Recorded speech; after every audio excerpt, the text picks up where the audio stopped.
There we go. Hi everyone, my name is Nikki. I'm a DPG at the Winter Haven Clinic, and with me I have Denise today, and she's our clinic manager and PTA. And we're going to go over some upper extremity stretches, some strengthening for the neck and shoulder area, and with some lower extremity, which means involving your legs. We'll do some stretches after that. So we'll get started. But before we start, I want to say that if you have had any new surgery, make sure you consult your therapist and your physician prior to doing any of these stretches because some of them may not be suitable for you at all. Okay. First stretch that we are going to show is for the for this neck and shoulder area. We call them upper traps, and Denise is going to demonstrate how she's doing it, and then I'm going to give a few do's and don'ts for that stretch as well. Okay. So first, you're going to take the hand behind your back. The side you're stretching, that hand goes behind your back, and then you gently pull with the other hand towards the opposite side. Now, you should be able to feel the stretch in this area. If you feel somewhere else, it means probably you're not pulling in the right direction, and you may want to change that because that's the area where you should be feeling this stretch. Okay. Typically, you should hold each stretch for about 15 to 20 seconds. If you have some pain with that, try not pulling it too hard or reduce the time amount of time you hold the stretch for, and then slowly work towards that 15 to 20-second hold. Okay. Then the next stretch we have is for the muscle that attaches to the top of your shoulder blade area and goes all the way up to your neck there. And uh, again, the same concept. The side you're stretching, that hand goes behind your back, and then with the other hand, you just gently pull your head down. Now it's going towards your opposite hip. So it is going down and then turning away from the side you're stretching. So the nose towards the opposite hip. That's what we're aiming for. So same thing again, we hold the stretch for 15 to 20 seconds. And you want to stretch both sides. You don't want to have one side that's more stretched than the other. So, and if you do both sides, it will give you a comparison also how both the sides feel. Okay. So the next one that we have here is for your rhomboids, and those are the muscles that we have in this area over here. So what we do is clasp your hands together, push forward, and then you also bend your neck. So everything here is rounded up. So these muscles here are stretched. So if you want to turn around, we'll show this is the area we are targeting. So you should feel between your shoulder blades. And again, hold the stretch for about 15 to 20 seconds, and then you repeat 5 to 10 depending on how you feel. All right, so the now a lot of times, especially people who are working from home who do a lot of desk job, sitting at the computer using mouse all day long, they have a lot of tightness in their pectoral, which means the front area here, the chest area. So we'll show a stretch to stretch those pectorals there. And you just gently pull your hands behind your back, and you should feel a stretch in the front here. And again, the same thing, you hold that for about 15 to 20 seconds and do 5 of those stretches. Okay. So the next one we are going to show is the tricep stretch. So this will stretch all of this area and the triceps muscles here. So you're putting the hand behind your head and then gently pulling towards the opposite shoulder using your opposite hand. So you stretch all of that area. Now, if you have a history of impingement or if you feel any pain, then that's not a good stretch for you because it's probably is pinching your tendons in the shoulder area. So I would not recommend doing that. Any of the stretches, if you don't have any pain and you get any pain while doing the stretches, I think it's a good idea to consult your physical therapist or your physician via telehealth or an in-clinic visit to see what's causing all that pain. Okay, so now we will move on to some neck strengthening exercises. So we're talking about the neck flexors that are in this area, the deep neck flexors. Again, with a lot of desk work, and a lot of people develop that posture from long time sitting, that the neck is kind of going forward and down, and then we call that a forward head and neck posture. So this is to correct that. And when you do this exercise, you may feel a little bit of pulling at the base of your skull, which is completely normal. It means you're just stretching your suboccipital muscles there.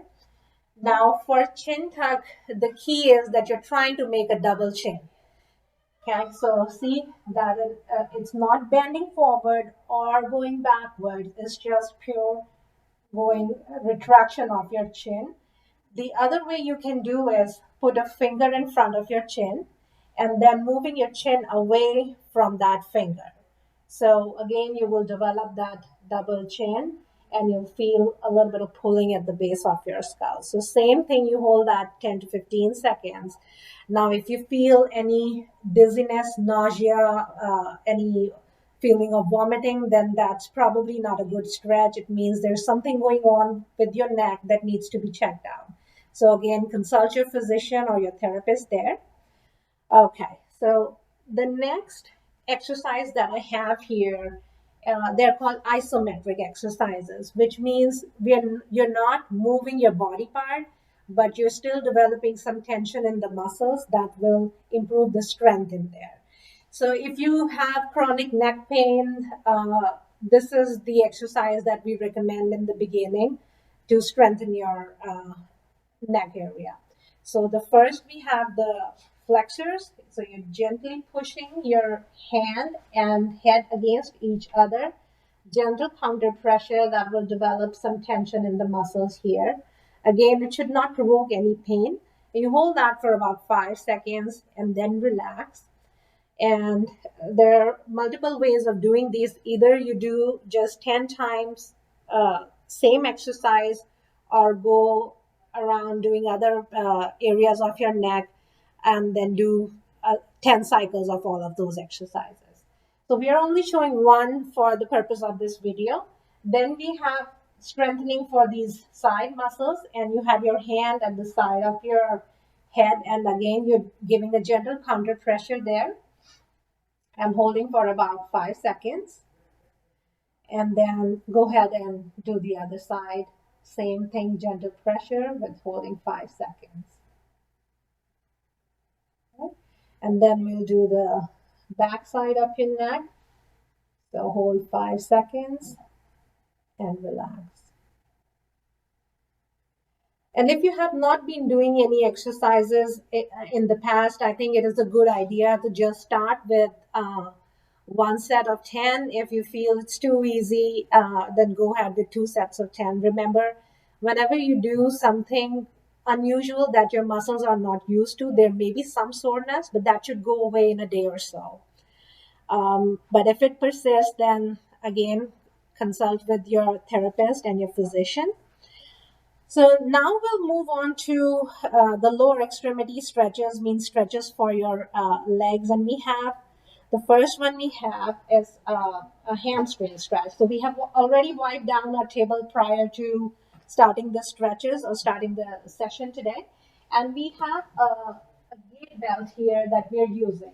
Now, if you do not have this kind of belt, that's perfectly okay. Just use a big towel, like a beach towel or something, that where you can hold both the ends, and that can easily go around your foot. So Denise here is going to demonstrate a hamstring stretch using this gait belt. So remember, she's leaning forward from her hips. She's not bending her spine at all. So her spine is in a neutral position, just bending forward, leaning from the hips. And that enhances the stretch. You feel better stretch when you lean forward while pulling your toes towards your nose. So again, hold that for about 15 to 20 seconds, and you do both sides 5 times each. Then next one, you need to lay on flat on your bed. If your mattress is plush and you feel that you kind of sink in that mattress, then it's a good idea to do these on the floor. If you're unable to get up from the floor and you feel you're not safe getting down, coming back up, then do it in your bed. So the next stretch Denise is going to show us is for your glute, and that those are the muscles that are here in that area. And she's going slightly out towards her shoulder, so it's not coming straight into her chest, but towards both her shoulders. So a lot of time it's uncomfortable because the belly is pressing and you're not able to breathe properly. So it's a good idea to point the knees towards the shoulders as you pull them towards you. Same thing, you 20-second hold and you feel the stretch in that area. And in this one, you're doing both sides at the same time, so that saves a lot of time there. All right, so the next one we are going to move to do piriformis muscle. This is the muscle that often causes that sciatic nerve pain, the pain that goes down to your legs, any numbness, tingling. If you have been to a physical therapist for your back pain or leg pain, then you probably are familiar with this stretch. So you have your foot on the opposite knee and you're pushing this knee towards your opposite hip.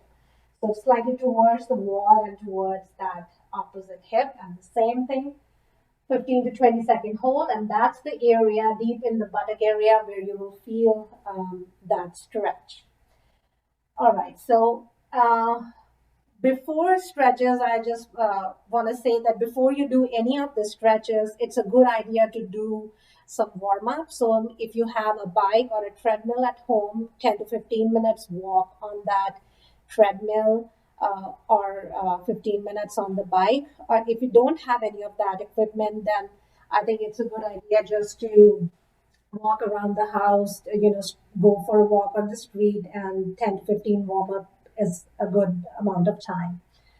I also want to say that people want to people who are into fitness and women especially who have just given birth a few weeks ago, make sure you talk to your doctor when you can start doing some exercises, because the timeline for a natural delivery and a c-section is different. Make sure your doctor allows you to do those exercises, and these stretches will be very safe to do that when you're allowed to do those exercises.